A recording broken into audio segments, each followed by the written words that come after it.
Alright, so got so into the straw bale, I picked up two more. As you can see, the sweet potatoes are doing good. Everything's getting established. Um, there's a good view of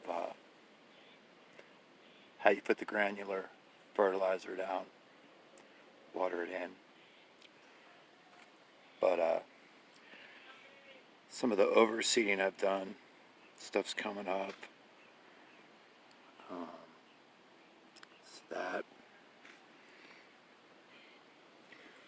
Those are okra plants, banana peppers.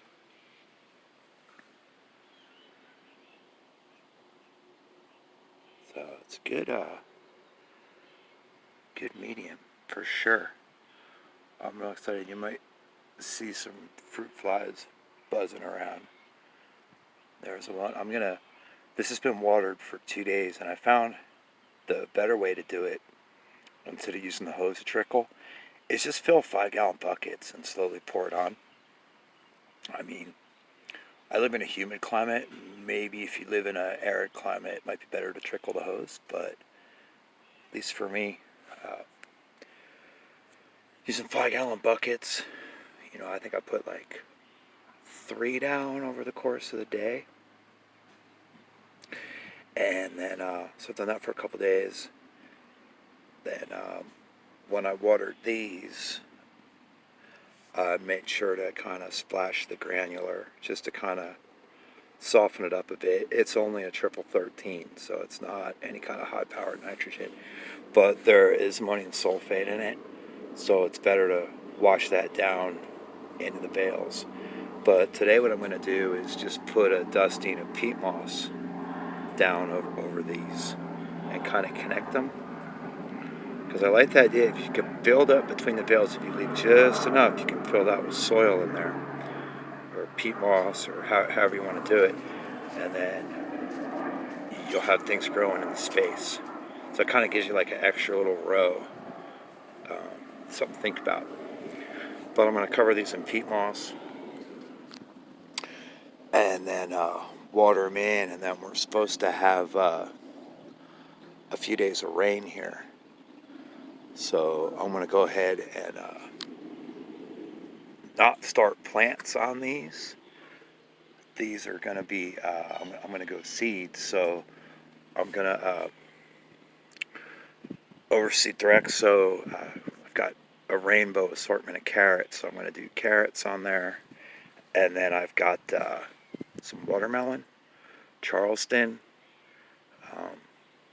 I've had okay luck with it here. I mean, I'm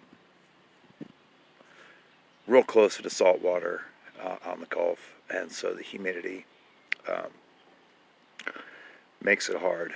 And working hard all summer, I kind of tend to neglect stuff.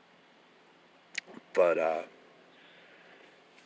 since I'm home for the pandemic, gonna give them a shot. Normally I'll neglect them and they'll just kind of hang on through the summer, and then once the heat breaks, they'll start making watermelons. So we usually have a crop of watermelons for Thanksgiving.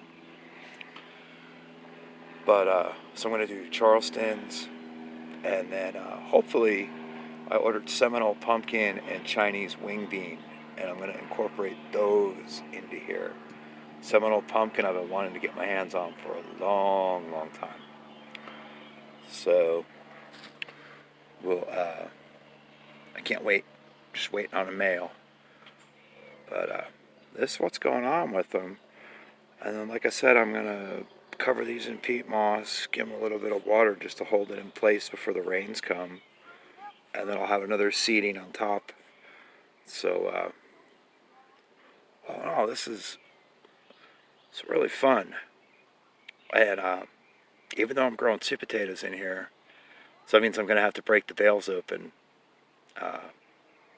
come fall when they're ready to harvest. I got places around here where I can raised beds, I can dump all the stuff into. But I think these will be broken up, but I think next year I'm going to kind of just leave ones that I don't have to, just stuff you can pick off the surface, like direct sow and pick off the surface. So, but either way, stuff likes growing in it. It's my okra plants are coming up, and man, do I love pickled okra. I still have a little bit left from last year, so but everything's, it took a couple days of rooting, and stuff kind of hangs out, but now we're getting new surge growth. So tomatoes lagging a little bit, but they're real in the shade. So that's the problem here, is growing in on the Gulf Coast in the summer.